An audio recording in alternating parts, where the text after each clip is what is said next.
ఆప్యాయతగా కొనసాగినాదో నైవేద్యమేగా స్వామికే పేగు బంధమే ఊరికున్నది తెలుసుకుంటే స్వర్గమే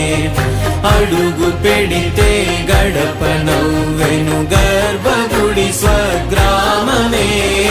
ఎందరో చెప్పిన మాటే కదా కళ్ళ ముందరే ఉన్న దారే కదా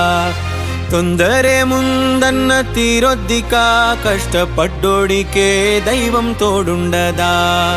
మట్టి వాసన గుర్తుంచుకోని తండ్రి ఆసే దాగుందిగా